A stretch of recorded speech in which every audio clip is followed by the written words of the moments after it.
Olá, amigos e amigas queridas. Aqui mais uma vez nos encontramos para, sob a égide do Cristo, nós nos apropriarmos dos conhecimentos que ele nos legou. Meu nome é Roberto Antônio de Oliveira. Hoje, dia 21 de novembro de 2023. Eu sou do Centro de Estudos Espíritas Allan Kardec, da cidade de Olambra, região de Campinas, São Paulo. Hoje estamos com muitos motivos para sermos gratos. Entretanto, a gratidão deve vigir, deve estar na base da nossa conduta, no nosso relacionamento para com o nosso Pai, conforme nos ensinou o Mestre Jesus. Mas eu me refiro particularmente à gratidão para com aqueles colaboradores do outro plano da vida, os espíritos, médicos que associaram-se à equipe aqui da Terra e assistiram ao meu neto, Luiz Felipe, que hoje fez uma cirurgia delicada. Graças a Deus e a esses benfeitores, como seus mensageiros certamente, correu tudo bem. Então, registro de público para externar minha gratidão. E vamos já cumprimentando aqueles que chegam neste momento, e para não deixar por menos, a primeira já é a Eliane. Muito boa noite, Ame, tudo bem? Também temos aqui a gratidão. Muito obrigado, Ame. Nós precisamos realmente deste momento nosso, porquanto assim nos conectamos a Deus. Vocês daí e eu daqui. E os benfeitores, certamente, sobre todos nós. Como costumamos fazer às terças-feiras, no primeiro bloco nós vamos estudar ou dar continuidade ao estudo do Evangelho segundo o Espiritismo. E aí encerraremos às 20h30. Na sequência, ocorrerá aqui entre os membros que participam do grupo de vibração e radiação, uma reunião privativa. Ela não será irradiada, ou seja, ela não será transmitida para o público. E o propósito é favorecer aqueles que, de alguma forma, por necessidades várias, e às vezes, por não suportarem mais a dor, recorrem aos modestos serviços que nós aqui favorecemos àqueles que precisam. Então, eles endereçam-nos os seus pedidos e aí nós inserimos numa listagem que ficará aberta durante a fase em que durar o trabalho de vibração e radiação, geralmente até às 20h30.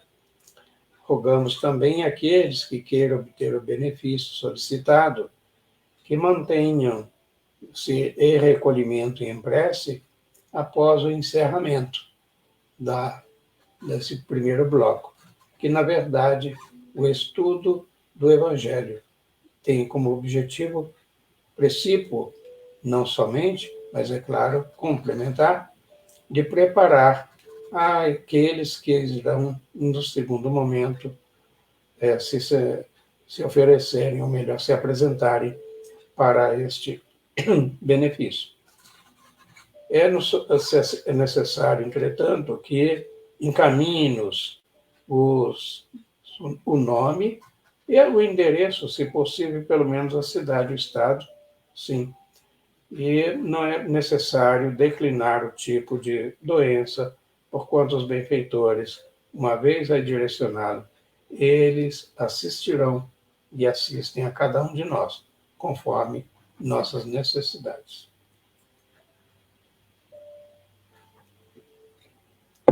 A boca está um pouquinho seca, deve ser devido ao ar-condicionado, porque esse clima está muito estranho, né? Então tem que se ligar o ar-condicionado, e não é a temperatura, mas é o ar desumidificado que nos afeta as cordas vocais. Cumprimentando também ao Arnaldo, a Sueli, Arnaldo Reis. Uma boa noite para todos vocês. É um prazer que se renova cada vez que aqui nos encontramos virtualmente. Então, já sinalizada a hora, vamos recorrermos a uma página introdutória ao trabalho da noite, que vem do livro Vinha de Luz, do benfeitor Emmanuel, pela mediunidade do nosso querido Chico Xavier. A mensagem de número 98. A prece recompõe. E, tendo orado, moveu-se o lugar em que estavam reunidos. Está lá em Atos dos Apóstolos, capítulo 4, versículo 31.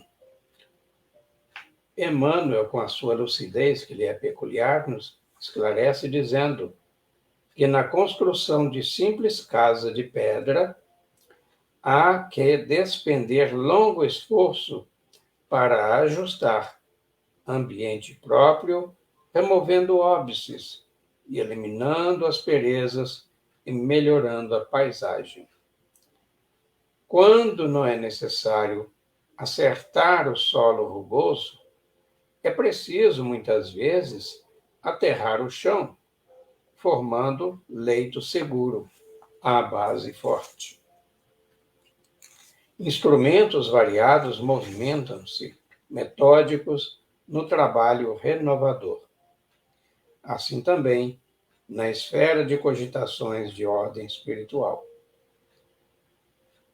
Na edificação da paz doméstica, na realização dos ideais generosos, no desdobramento de serviços edificantes, urge providenciar recursos ao entendimento geral, com vistas à cooperação, à responsabilidade, ao processo de ação imprescindível.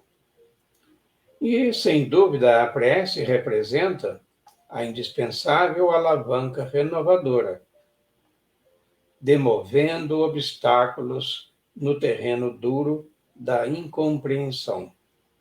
A oração é divina, voz do Espírito no grande silêncio. Nem sempre se caracteriza por sons articulados na conceituação verbal, mas, invariavelmente, é prodigioso poder espiritual, comunicando emoções e pensamentos, imagens e ideias, desfazendo empecilhos, limpando estradas, reformando concepções e melhorando o quadro mental em que nos cabe cumprir a tarefa a que o Pai nos convoca. Então, neste momento, busquemos sintonia com o mais alto, objetivando o nosso aprendizado. E que possamos, uma vez conhecedor dessas verdades, que nos são trazidas à luz da doutrina espírita, dos textos evangélicos, que nós os implementemos, aplicando-os por princípio a nós mesmos. Muita paz.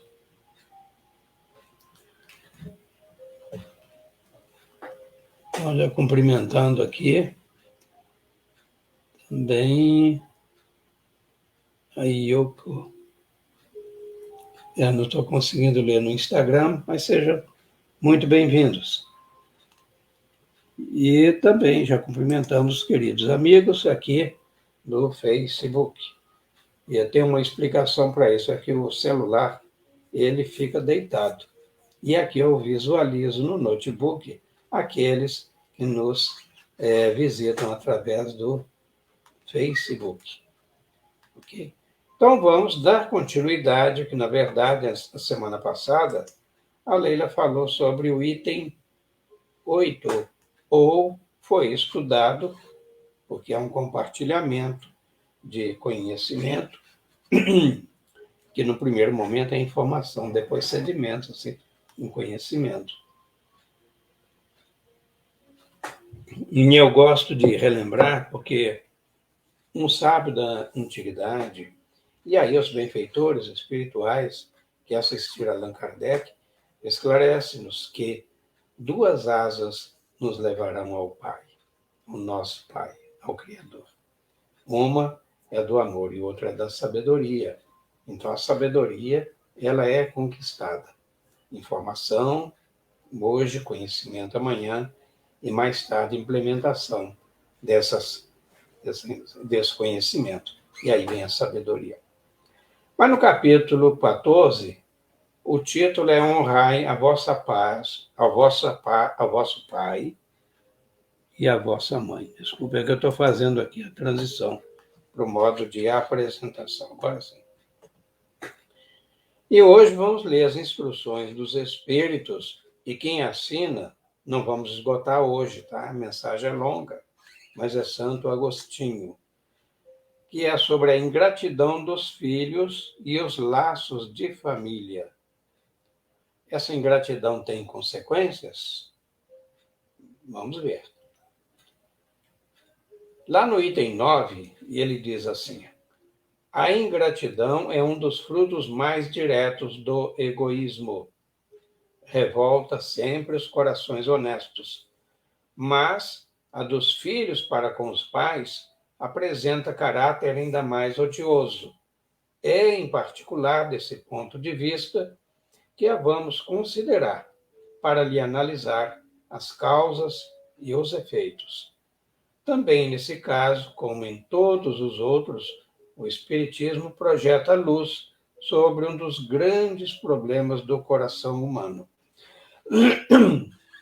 Há de se convir nesta afirmação, ou nesse esclarecimento trazido pelo benfeitor, que é Santo Agostinho, é uma fala bem impactante. Era da natureza dele.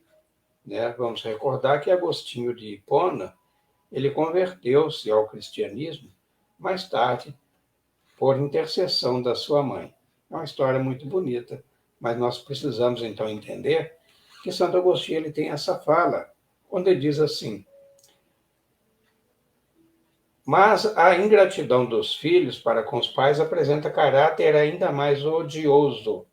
Poderia dizer, em outras palavras, amenizando, porque ódio, odioso vem de ódio, e odiar é um pouco complicado, porque nós vamos trabalhar naturalmente os sentimentos. O sentimento de revolta, um sentimento de rejeição, um sentimento de mágoa. E quando ele fala que, em particular, desse ponto de vista em que ele considera, vamos analisar as causas e os efeitos desta ingratidão. Como vimos antes, a ingratidão dos filhos e os laços de família. Na sequência, ainda diz assim: quando deixa a terra, o espírito leva consigo as paixões ou as virtudes inerentes à sua natureza e se aperfeiçoa no espaço ou permanece estacionário, até que deseje receber a luz. Achei muito esclarecedora essa referência que ele faz quando o espírito deixa a Terra, porque ele diz assim: ou permanece estacionado, ou ele evolui. Então, o espírito ele leva consigo as paixões ou as virtudes inerentes à sua natureza e se aperfeiçoa no espaço. Ou permanece lá estacionário. Na base deste comportamento, ou dessa permanência, estacionar ou avançar, é que ele será motivado pelo esclarecimento. E aqui simbolizado pela luz. Então, a luz simboliza o conhecimento. Por isso que se diz espírito lúcido, é espírito provido de luz, né? Então, mas interessante também observar que o espírito pode permanecer estacionário. Mas por que será que ele não diz o espírito degenerará, ou retrogradará, ou ficará mais atrasado? Porque uma vez obtido, conquistado, espaço, virtudes, conhecimento, saber, isso jamais perderemos. Se não nos esforçarmos, permaneceremos estacionados, mas jamais regrediremos. É o que ele coloca aqui. E ainda diz, muitos, portanto, se vão cheios de ódio, se refere a esses espíritos, se vão cheios de ódios violentos e de insaciados desejos de vingança. Observe o seguinte, aqui ele está falando sobre a ingratidão dos filhos, que naturalmente, que transitando para o outro lado, eles constatam quanto for ingrato, isso vai machucá-los. E daí, muitos estarão cheios de ódios violentos e de insaciados desejos de vingança. Alguns dentre eles, porém, mais adiantados que os outros, é dado a entrevejo uma partícula da verdade. Apreciam, então, as funestas consequências de suas paixões e são induzidos a tomar resoluções boas. Vamos adiante. Compreendem que para chegarem a Deus, uma só é a senha, a caridade. Ora, não há caridade sem esquecimento dos ultrajes e das injúrias. Não há caridade sem perdão, nem com o coração tomado de ódio.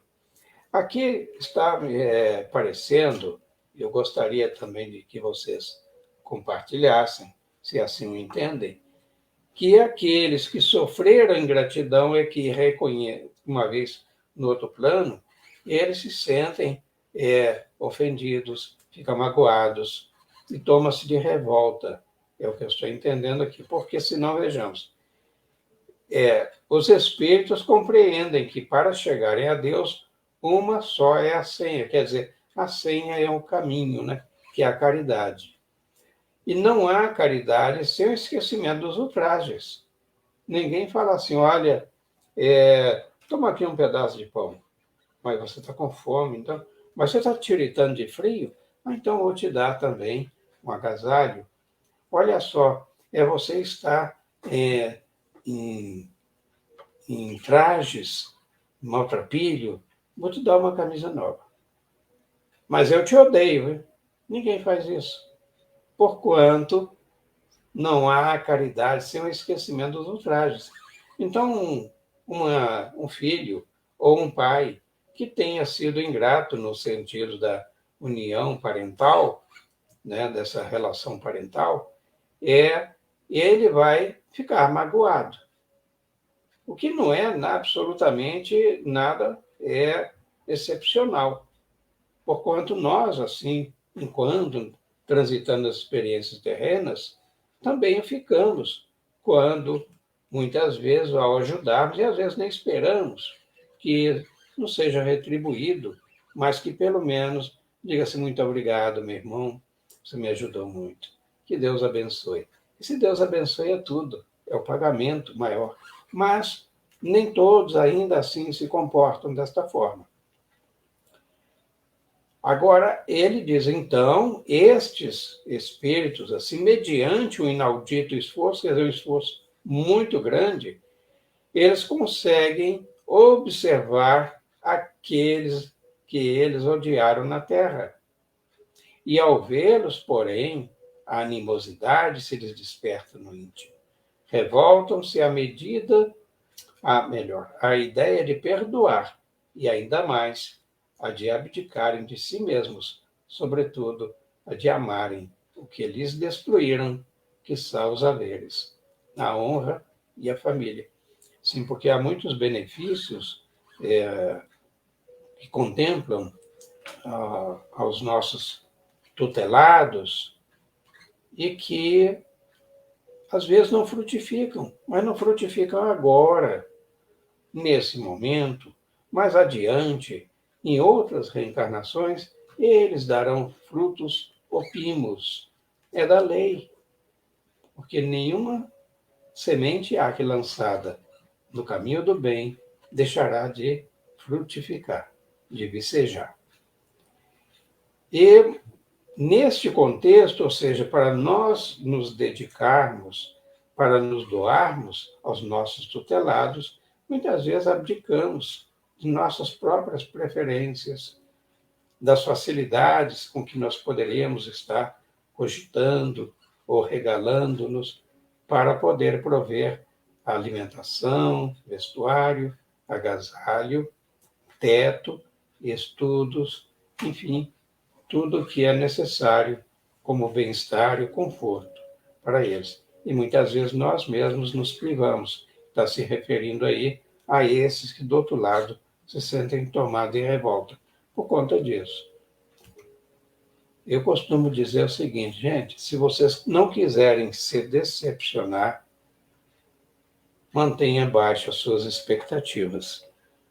Porque conforme nós colocamos as expectativas em termos de resultados, nós ficamos olhando, e agora o que vai acontecer? Eu quero ver o resultado disso. Não. A lavoura, a imensa lavoura humana, é um terreno a ser lavrado, a ser semeado, mas não esperemos a colheita. Porque, às vezes, aqueles próprios que hoje estão recebendo esses benefícios, eles não contemplarão a colheita, muito menos aqueles que plantaram. E ficar na expectativa de resultados para ver se deu certo, se deu errado, embora seja uma curiosidade natural, ela é contraproducente, porque ela não nos impulsiona à frente, porque ficamos olhando para trás.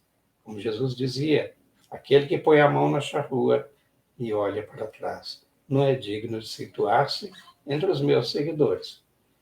Mas na fala agostiniana, ele diz assim: abalado fica o coração desses infelizes. Eles hesitam, vacilam, agitados por sentimentos contrários. Se predomina a boa resolução, oram a Deus, imploram aos bons espíritos que lhes deem forças no momento mais decisivo da prova. Então, essa boa resolução, ela nascerá, com certeza, pelo processo da oração, a prece, e que ela é endereçada a Deus. E aí os bons espíritos lhe virão em seu concurso, ou melhor, favorecê-los com essas boas resoluções, dando-lhe forças para superarem o momento dessa prova muito decisiva. Agora, a fim, e aí decorre o tempo, e Santo Agostinho, ele prossegue dizendo, por fim, após anos de meditações e preces, o espírito se aproveita de um corpo em preparo na família daquele a quem detestou e pede aos espíritos imbuídos de transmitir as ordens superiores permissão para ir preencher na terra os destinos daquele corpo que acaba de formar-se. Então vem o processo de renascimento. Existe a parentela espiritual, falamos ano passado, ontem, sobre isso, abordamos o tema da família, né? E a parentela corporal. Então, nós não precisamos ficar cogitando de recebermos as honrarias, porquanto já falamos que muitas vezes isso decorre da nossa vaidade. Às vezes, principalmente que a gente espera que não sejam aqueles nossos tutelados, a nos devolver com ingratidão que de tão boa vontade nós lhes cedemos. Isso é, como eu disse, é natural. Entretanto, racionalmente, à luz da doutrina espírita, são por vezes aqueles filhos, aqueles aquelas filhas, e aí você tem também genros, tem noras, e às vezes nós próprios, como filhos para com nossos pais, somos ainda espíritos em fase evolutiva, que entrechocam-se, e esse entrechoque é consequência de desacertos de outrora. Relembrando que o espírito, ou seja, nós, aprendemos por erros e acertos, e aí nós vamos prosperando e crescendo em experiência para que sejamos filhos no regaço do Pai. Então, nessa noite, nós vamos colocar aqui uma reticência para continuarmos na semana que vem, neste mesmo horário, às terças-feiras, ainda com a fala de Santo Agostinho. Então, muito obrigado a todos que nos acompanharam até agora e esperamos nos rever na próxima semana. Ainda um aviso, que ainda temos um tempo, e vamos capitalizá-lo a nosso favor, são 20h23, e a Leila recomenda, e eu sou aquele que costuma suceder ao ad hoc, o sucessor, então representando-a, eu vou cumprir o horário à risca, afinal eu quero voltar a vocês mais uma vez, que naturalmente por impedimento dela, que hoje aqui me encontro. Mas então, neste momento, conforme disse logo no início, e alguns não ouviram, porque chegaram a posteriori, recomendamos, como de praxe, que mantenha-se em prece, ou, se não houver demandas pessoais, necessidades pessoais, então fica registrado aqui o nosso muito obrigado, e, como também costumo dizer, compartilhem as nossas lives, visitem o canal, melhor, é o canal SEAC Olambra no YouTube. E vocês lá verão todas as nossas playlists catalogadas por assuntos, já há mais de 1000 lives, desde 2020. Então lá vocês vão encontrar isso e compartilhem com seus amigos, com seus grupos, ajudem-nos a difundir a luz. Sejamos espíritos lúcidos, a começar de agora, e aí nós vamos levar esse lume também àqueles que, por vezes, estão tateando no escuro, à espera de uma mão que os auxilie a sair do atoleiro das dificuldades. É a sua prova e que todos nós, afinal, nos sintamos regozijados, alegres e felizes pela, embora modesta, mas uma essencial contribuição. Então, muito obrigado e até a próxima semana, assim Deus o permitindo. E aqueles que costumam seguir-nos, que é muito bom, estaremos no próximo domingo com o Evangelho no Lar, sempre no mesmo horário. Domingo, segunda e terça, às 20 horas, temos o encontro. Uma boa noite.